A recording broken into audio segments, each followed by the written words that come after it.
नमस्कार प्रिय विद्यार्थियों, आपका एक बार फिर से फ्रैंकलिन क्लास के इस यूट्यूब चैनल पर स्वागत है। तो आज की क्लास का हमारा एक नया टॉपिक भारत में प्रजातियों का वर्गीकरण रहेगा। अपने एग्जाम में प्रश्न इस प्रकार से पूछा जाता है, भारत में प्रजातियों का वर्गीकरण कीजिए। अथवा अपने एग्जाम में प्रश्न कई बार इस प्रकार से भी पूछा जाता है, BS गुहा के अनुसार भारत में पाई जाने वाली प्रजातियों का वर्गीकरण प्रस्तुत कीजिए। जैसा कि हमने पिछले प्रश्न में पढ़ा था कि प्रजाति शब्द की उत्पत्ति अंग्रेजी भाषा के रेस शब्द से हुई है और यह रेस शब्द इटालियन भाषा के रज्जा शब्द से टूटकर बना है। इस रज्जा शब्द का आशय वंश या नस्ल होता है, यानी प्रजाति का आशय उस मानव समुदाय से है जिसमें एक समान शारीरिक लक्षण, शारीरिक बनावट और एक समान ही अन्य लक्षण पाए जाते हैं, प्रजाति विशेष कहलाता है। अगर भारत के संदर्भ में बात करें तो यहाँ पर विश्व में पाई जाने वाली प्रजातियों का हर समूह पाया जाता है। भारत में अलग अलग विद्वानों ने अपने अनुसार प्रजातियों का वर्गीकरण किया, किंतु भारत में प्रजातियों के वर्गीकरण के लिए सर्वाधिक मान्यता VS गुहा के द्वारा दिए गए वर्गीकरण को दी गई है। अब इनके वर्गीकरण को अधिक मान्यता क्यों दी जाती है? क्योंकि इन्होंने विभिन्न शारीरिक लक्षणों के साथ साथ अनेक वैज्ञानिक तथ्यों को समाहित किया और इन्होंने विभिन्न ऐतिहासिक घटनाओं को भी अपने प्रजाति वर्गीकरण में शामिल किया। इस कारण इनके प्रजाति वर्गीकरण को अधिक मान्यता दी जाती है। अन्य विद्वानों ने तो केवल प्रजाति वर्गीकरण के लिए शारीरिक लक्षणों का चयन किया, किंतु इन्होंने शारीरिक लक्षणों के साथ साथ वैज्ञानिक तथ्यों और पूर्व ऐतिहासिक घटनाओं को भी शामिल कर लिया। इस कारण इनका वर्गीकरण भारत में सर्वाधिक प्रचलन में है। भारत एक विविध प्रदेश है, यहाँ पर विश्व में पाई जाने वाली सभी प्रजातियाँ पाई जाती हैं, क्योंकि यहाँ पर अलग अलग भौगोलिक बनावट पाई जाती हैं और यहाँ पर अनेकताओं में विविधता लिए हुए यह देश अनेक प्रजातियों से परिपूर्ण है।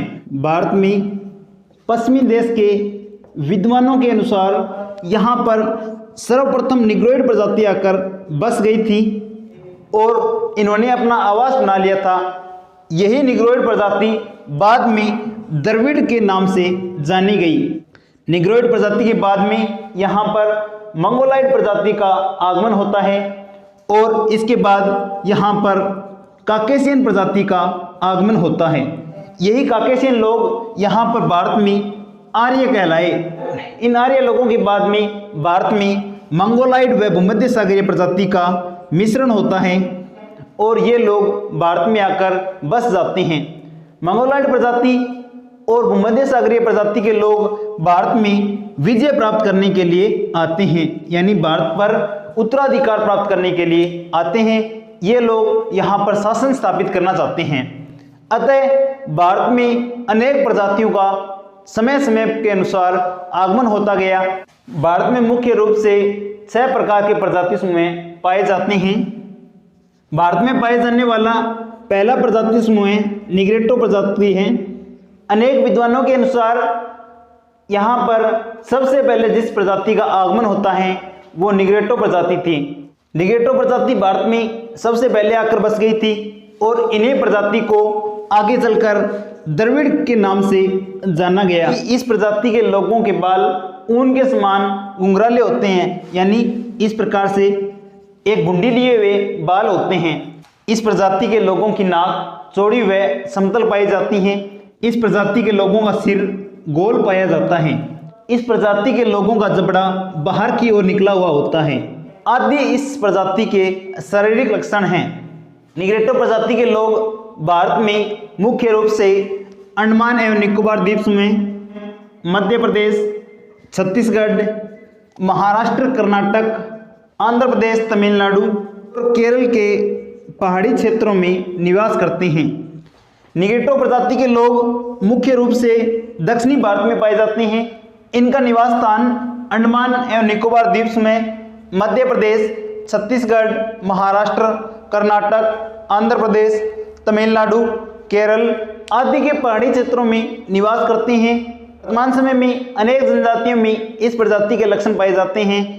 मुख्य रूप से भारत में नागा, अंगामी, इरुला, कंडार, कुलायन, मधुवन, कनिकर आदि जनजातियों में निग्रेटो प्रजाति के लक्षण पाए जाते हैं। निग्रेटो प्रजाति के बाद में भारत में आने वाला अगला प्रजाति समूह प्रोटो ऑस्ट्रेलाइड था। प्रोटो ऑस्ट्रेलाइड प्रजाति के लोग कद में नाटे होते हैं, यानी इनका कद मध्यम आकार का होता है, न अधिक लंबा होता है और न ही ज़्यादा बौना होता है। ये कद में नाटे होते हैं। इनके त्वचा का रंग गहरा भूरा या काला होता है। इस प्रजाति विशेष के लोगों का सिर लंबा, इनकी नाक चौड़ी व चपटी होती है। इस प्रजाति के लोगों के होंठ मोटे पाए जाते हैं। इस प्रकार इस प्रजाति के ये सभी शारीरिक लक्षण हैं।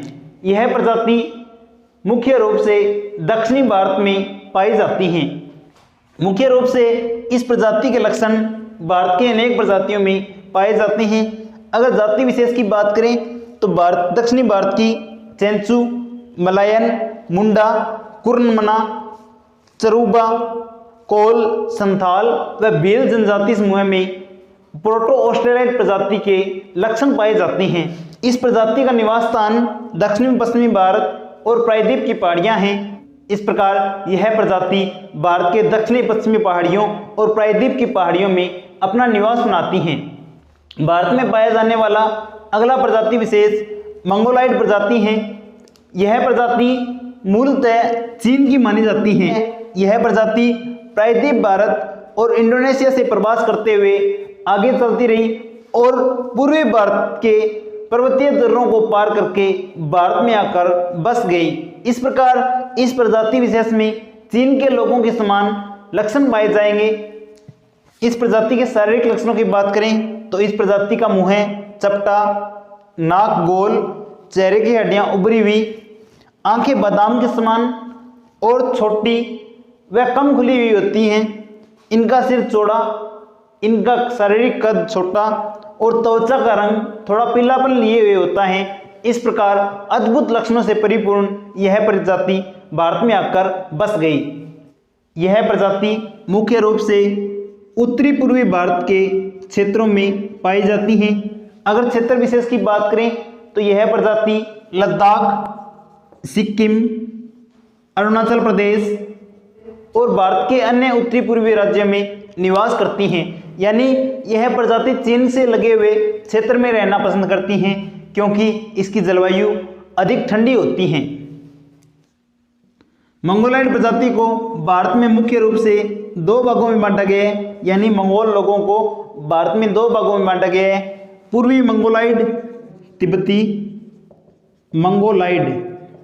पूर्वी मंगोलाइड में उन सभी क्षेत्रों को शामिल किया जाता है जिनकी सीमा म्यांमार और चीन से लगती है, और तिब्बती मंगोलाइड के अंतर्गत उन क्षेत्रों को शामिल किया जाता है जिनकी सीमा चीन और जापान के साथ लगती हैं।